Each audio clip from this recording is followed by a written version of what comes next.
नमस्कार विद्यार्थियों। हम आंसू गीति काव्य जो विरह का उच्छ्वासपूर्ण वर्णन जयशंकर प्रसाद कृत उसके कुछ अंशों का आज अध्ययन करेंगे। इससे पूर्व हम कुछ छंद पढ़ चुके हैं। 1925 एवं द्वितीय संस्करण 1933 में प्रकाशित आंसू बृहत्तर प्रगीतात्मक रचना गीति काव्य भी कह सकते हैं। जयशंकर प्रसाद की छायावादी शैली में लिखी गई प्रसिद्ध रचना, जो कि इतनी मार्मिक और सजीव है, प्रत्येक छंद में अनुभूतियों में एक क्रमिकता भी दिखाई देती है, एक मुक्तक रचना होते हुए भी। ये जो पीड़ा है, उनकी पीड़ा की तीव्रता है अनायास ही आंसुओं के रूप में प्रकट हो गई है। हमने कुछ अंश पढ़े, आगे देखते हैं। गौरव था नीचे आए प्रियतम मिलने को मेरे, मैथिला उठा किंचन देखे जो स्वप्न सवेरे। मधुरा का मुस्काती थी पहले देखा जब तुमको, परिचित से जाने कब के तुम लगे उसी क्षण हमको। परिचय राका जल निधि का जैसे होता हिमकर से, ऊपर से किरणें आती मिलती हैं गले लहर से। मैं अपलक इन नयनों से निरखा करता उस छवि को, प्रतिभा डाली भर लाता कर देता दान सुकवि को।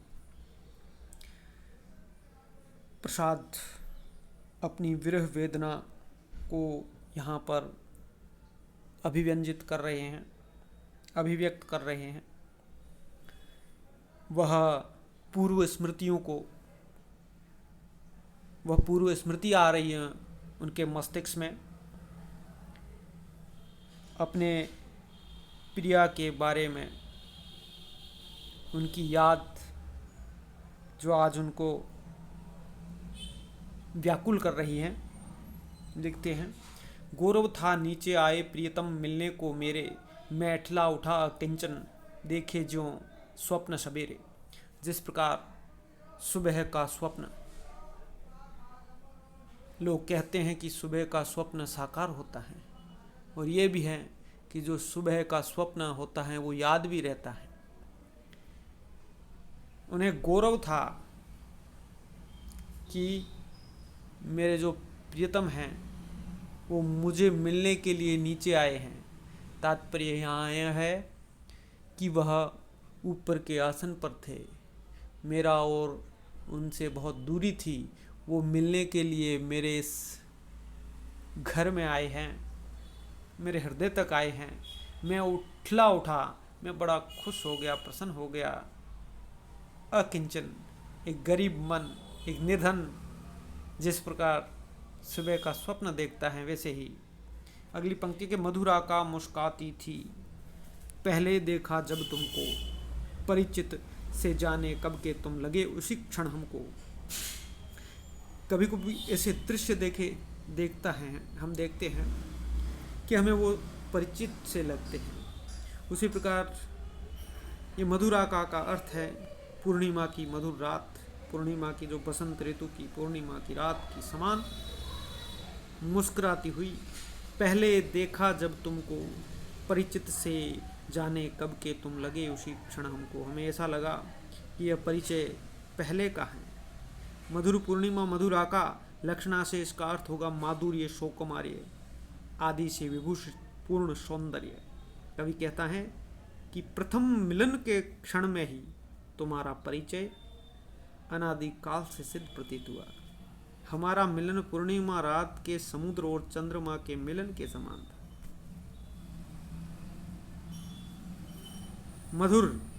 मधुर आका मुस्काती थी। आगे कवि कहता है कि परिचय राका जल निधि का जैसे होता हिमकर से, ऊपर से किरणें आती मिलती हैं गले लहर से। राका चंद्रमा की रात में समुद्र का जैसे हिमकर से मिलन होता है, और ऊपर से किरणें आती मिलती हैं गले लहर से। वो चंद्रमा की किरणें आकर के लहर के गले लगती हैं, वैसे ही हमारा प्रथम मिलन था। अलग अलग तरह से, अलग अलग रूपक अलग अलग उपमाएं देते हुए प्रसाद अपने प्रियतम से, अपनी प्रिया से प्रथम मिलन का वर्णन कर रहा है। मैं अपलक इन नयनों से निरखा करता उस छवि को, बिना पलक झपकाए हुए उस छवि को निरखना, देखना, दर्शन करने, ऐसा लगता था जैसे प्रतिभा डाली भर लाता कर देता दांसु कवि को। प्रतिभा डाली, प्रतिभा रूपी डाली भर लाता कर देता दांसु को, जैसे सु कवि को प्रतिभा सौंप रहा है। वो कवि इस प्रकार उस सौंदर्य के वर्णन करने के लायक बनता है, कामयाब बनता है। तो मैं वैसे ही अपलक इन नयनों से निरखा करता उस छवि को, और वह छवि उस सुकवि को प्रतिभा सौंप रही, ऐसा लग रहा था। आगे हैं, पतझड़ था झाड़ खड़े थे सूखी सी फुलवारी में, किसलय नव कुसुम बिछाकर आए तुम इस क्यारी में। तुम्हारे आने से पूर्व मेरा जीवन कैसा था? मेरे जीवन में पतझड़ था, झाड़ खड़े थे, सूखी फुलवारी सूखी थी। कहने का तात्पर्य, भावार्थ है कि मेरा जीवन बिल्कुल नीरस था, जिसमें कोई रस नहीं था, और तुम उस क्यारी में किस प्रकार आए? किसलय बनकर, नए कुसुम, किसलय यानी हरे छोटे पत्ते, नव कुसुम फूल नए, तुम इस क्यारी में आए। किस तरह आए? आगे वो कहते हैं कि शशि मुख पर घूंघट डाले अंचल में दीप जिपाए, जीवन की गोधूली में कोतूहल से तुम आए। जीवन की गोधूली बेला, गोधूली जब गायें आती है रात्रिकालीन घरों में, और उस समय जो धूल उड़ती है गायों के पगों से, खुरों से, वह गोधूली बेला होती है। और मेरी इस बेला में तुम आए हो कौतूहल से, आश्चर्य के समान। शशि मुख पर घूंघट डाले, तुम्हारे मुख चंद्र पर लज्जा का आवरण पड़ा था, इसलिए उस चंद्रमा मुख पर तुम, रूप अलंकार है यहाँ पर, घूंघट डाल कर और आंचल में दीप को छिपा कर। तात्पर्य है हृदय में प्रेम के दीपक को छिपा कर। यह प्रेम का दीपक है, स्नेह का दीपक है। जीवन की गोधूली में इस प्रकार मेरे जीवन में तुमने प्रवेश किया है। घन में सुंदर बिजली सी, बिजली में चपल चमक सी, आंखों में काली पुतली, पुतली में श्याम झलक सी। किस प्रकार वह नायिका, वो प्रिया नायक की प्रेम पात्र, कितनी सुंदरता है उसमें। जिस प्रकार बादलों में बिजली होती है, उपमा बिजली सी, बिजली में चपल चमक होती हैं, उसी प्रकार चंचल चमक होती हैं, उसी प्रकार आंखों में जिस प्रकार पुतली होती है और पुतली में श्याम सी झलक होती है, उस प्रकार वो सुंदर लग रही थी। प्रतिमा सजीवता सी बस गई, सु छवि आंखों में थी, एक लकीर हृदय में जो अलग रही लाखों में। प्रतिमा में सजीवता सी बस गई, जिस प्रकार एक प्रतिमा होती है वो जैसे सजीव हो गई और वो मेरी आंखों में बस गई है। थी एक लकीर हृदय में जो अलग रही लाखों में, एक हृदय पर जैसे लकीर सी खिंच गई सौंदर्य की, और वह लाखों में अलग दिखाई दे रही। माना की रूप सीमा है सुंदर तब चिर यौवन में, तब यानी तुम्हारे इस चिर यानी हमेशा सदा यौवन, इसमें रूप की पराकाष्ठा है। यहाँ रूप सीमा, आपका रूप कम नहीं है, ये कहने का तात्पर्य आपके रूप की पराकाष्ठा है। फिर भी पर समा गए थे मेरे मन के निशीम गगन में। मेरा मन का जो निशीम गगन है, मन का गगन, मन का आकाश है, उसमें आप समा गए थे। यद्यपि तुम्हारे रूप की कोई सीमा नहीं थी, फिर भी मेरे मन में समा गए। विरोधाभास सा लग रहा है। तो इस प्रकार प्रसाद ये लाक्षणिक शैली में माना कि रूप सीमा है, प्रेम पात्र का सौंदर्य और यौवन असीम प्रतीत होता है। वह रूप की सीमा है, पराकाष्ठा है, फिर भी वह असीम सौंदर्य मेरे निश्चिम मानस रूपी आकाश में समा गया। यह है प्रसाद की काव्य शैली।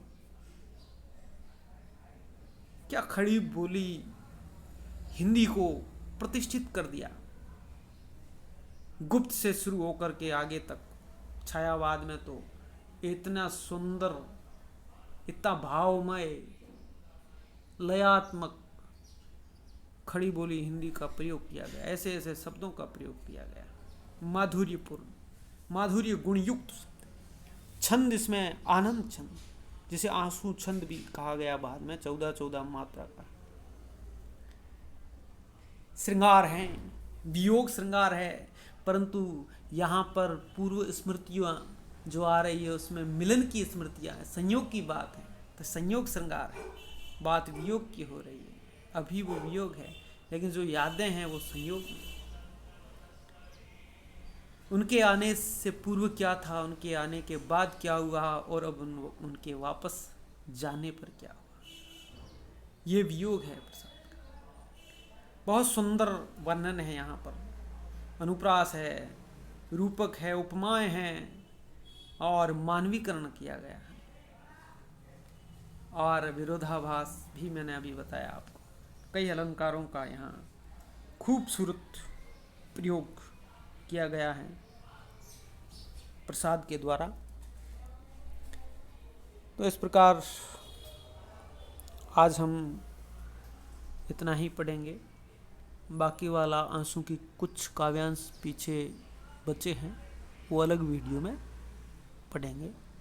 आप इसे पढ़ें, ज़्यादा से ज़्यादा नोट करते रहें जो याद रखने योग्य बिंदु हो। और ये परीक्षा में भी सप्रसंग व्याख्या के रूप में क्वेश्चन पूछा जाता है, तो इस प्रकार आप उसको हल करने का प्रयास करें।